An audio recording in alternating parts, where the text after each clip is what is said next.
در آخرین روزهای تابستان امسال برای شما بیننده عزیز از پراگای ابری و سیر شمال درود میفرستم. ولی طوری شما میبینید در طرفهای ما کایها الکی سردی با حکم رانی شروع کرده است، ولی فکر میکنم مهمتر از همه که هوا در خاندان شما گرم باشد و تن شما سیاد باشد و هر جایی که باشید ما را همراهی کنید. شالای گلخوجه هستم، بازم در صبح بر وقت همراه شما و ساعت با وقت پراگا 72 دقیقه و چون همیشه من برای شما خبرهای تازه ترین رو میگویم در چند دقیقه و از خوشخبر شروع میکنم. بهروز خوجه‌زاده ورزشگری معروف توجیک در بازی‌های 18 تابستان آسیایی در شهر جاکارتا اندونزیا در مسابقه گشتی کورش صاحب مدال نقره گرده است. این دومین مدال منتخب تاجیکستان در این بازی ها می باشد.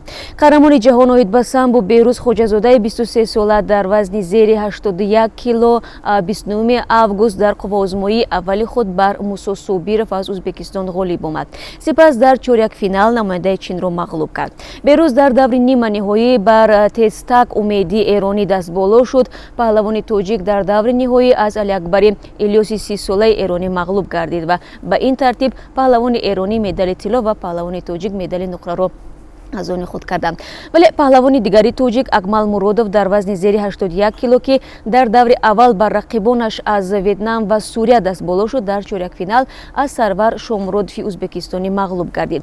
به همین ترتیب در این بازی ها از کشورهای آسیای مرکزی ورزشگران ازبکستان با کسب 42 مدال در جای 8، قزاقستان با کسب 5 مدال در جای 12، قرغیزستان با کسب 18 مدال در جای 21 و تاجیکستان با کسب 2 مدال نقره در جای 31 قرار دارند. ترکمنستان باشد در جای 32 است. و رو میارم بر روسیه. هواپیمایی که از مسکو به سمت دوشنبه پرواز داشت بعد جنجال مسافران مجبور شده است از نیمه را به قفا برگردد. این هواپیمای متعلق به شرکت اورالسکی آویالینی شام 28 آگوست از فرودگاه ژوکوفسکی به هوا برخاسته بود و منابع خبرگزاری اینترفاکس گفتند در این زنازنی یکی از مهمانداران یا استوردسه ها لط خورده است. خبرگزاری می‌نویسد جنجال بعد پرواز هواپیما شروع شد و یکی از مسافران حتی تهدید کرده است که گویا بمب دارد. سرنشینان هواپیما تلاش کردند که جنجال را فرو نشانند، اما این کار برایشان میسر نشده است. در نتیجه استوردس لط خورده است. پس از تلاش ناموفق حل ماجرا تصمیم گرفتند که به فرودگاه برگردند، نوشته از خبرگزاری. بعد به فرودگاه ژوکوفسکی برگشتن هواپیما ماموران پلیس دعوت شدند و تفصیلاتی از این بیشتری حادثه دسترس نیست. خبرگزاری اینترفاکس گفته است مفتشان به تحقیق حادثه شروع کردند. در همین حال مارکوفسکای نماینده کمیته تفتیشات در امور نقلیات گفته است که در این حادثه یک شهروند 25 ساله تاجیکستان متهم است. به قول او گویا این شهروند تاجیکستان مهماندار استوردس را زده است. مارکوفسکای درباره جنجال بین مسافران چیزی نگفته است. در عین زمان کمیته تفتیشاتی روسیه نواری بازپرسی این شهروند تاجیکستان را نشر کرد. در نوار دیده می شود که چگونه این جوان در روی کرسی با دست و پای بازکوچ بسته نشسته است و به همه سالهای کارمندان انتظامی پاسخ رد می دهد. او میگوید نه نام دارد، نه سال تولد و نه مکانی زیست و نه جای کار دارد و نه معلوماتی عالی. در کمیته تفتیشاتی خبر می دهد نسبت این جوان از روی بند اوباشی پرونده جنایتی را باز کرده. و در حالی که تا آغاز فروش سیم کارت های 250 سومانی همگی 2 روز دیگر ماند، انبوه خریداران سیم کارت های ارزان در نزد مرکزهای دیلری تا رفت بیشتر می شود. نمایندگان پارلمان وعده دادند که مسئله قیمت شدن سیم کارت را با مقامات مربوط مطرح میکنند. برخی وکیلان به شدت بالا رفتن قیمت سیم کارت را برای اهالی بی بیزایت باری گران میدانند و این قرار را نادرست ارزیابی میکنند.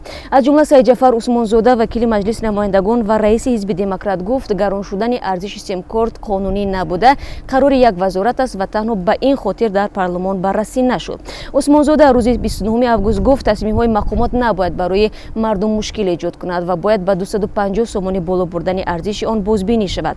قیمت شدن سیم کارت یگانه تغییرات نیست. علاوه بر این وزارت کارهای داخلی تاجیکستان در یک طرح پیشنهاد کرده است نفرانی که سیم کارت خود را برای استفاده به دیگران دادند یا نفر دیگر آن را غیر قانونی صاحب شده است و به عاقبت‌های وزین آورده رسانده است تا 12,500 سومانی جریمه و یا از 2 تا 3 سال زندانی شوند. حالا اکثر مردم که سیم کارت آنها در 10 سال‌های اخیر از فرزندان به دوستان آنها و یا فراتر از آن دست به دست گذشته است به تعلق افتادند که مبادا به مشکل جدی‌تر از سیم کارت 250 سومانی گرفتار نشوند. و رو میاریم به قرقیزستان. حزب سوسیال دموکراتیک قرقیزستان سیاست‌های حکومت این کشور را کت و اندیشانه نامیده است. اظهارات مذکور که 28 август نشر شده است شهادت افزایش تشنج میان پرزیدنت سابق این کشور المسبک اتنبای و پرزیدنت فعلی قرقیزستان سورونبای جنبکوف را ارزیابی میکند. حزب سوسیال دموکرات مجازات مخالفان سیاسی تعیین شبهه برانگیز به منصب‌های دولتی و پیشبرد سیاست ضعیف اقتصادی را سببگار بیشتر شدن تمایل‌های اعتراضی در کشور نام برده است.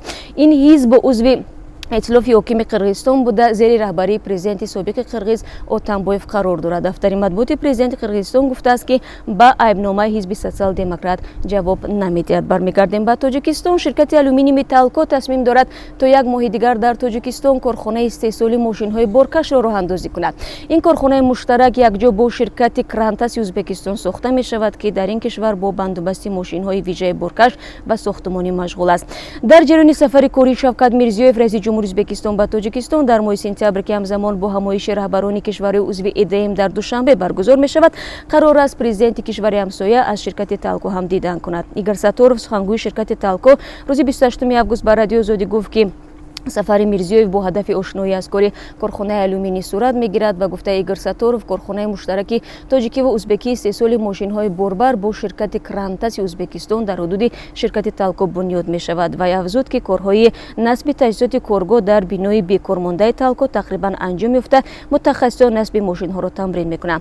جناب ساتورف مقدار دقیق نوع ماشین‌های نصب شده را در این کارخانه نگفت. قبلا گفته شده بود که کارخانه مشترک تولید ماشین‌های بارکش در تالکو با جلب سرمایه 3.5 میلیون دلار آمریکایی بنیاد می شود. با گفته ایگور ساتورف با در نظر داشته ارزانی نیروی برق و نیروی کاری در تاجیکستان ماشین های تولید شده در این شرکت در بازار رقابت پذیر خواهند بود.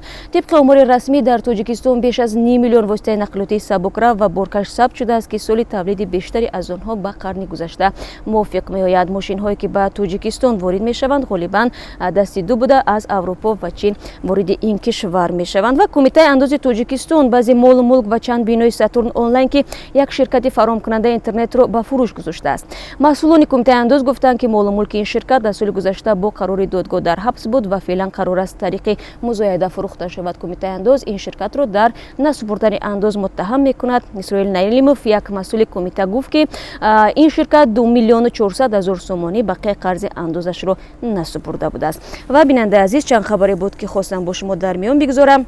خبرهای بیشتر از این رو بعد از 3 ساعت دیگر شما در پخش زنده بازم میتوانید از ما بشنوید و همچنین نوارهای دیدنی رو شما میتونید در آزادی ویدیو کانال مخصوص ما در یوتیوب تماشا کنید و هر نظری که دارید میتوانید در زیر خبرهای زنده ما بنویسید و ما حتما آنها رو به نظر خواهیم گرفت و سوالی که دارید و آن شما رو اذیت میدید به ما بدید و ما به آنها پاسخ خواهیم داد. باقی بعد از 3 ساعت دیگر شما رو منتظر میشوم.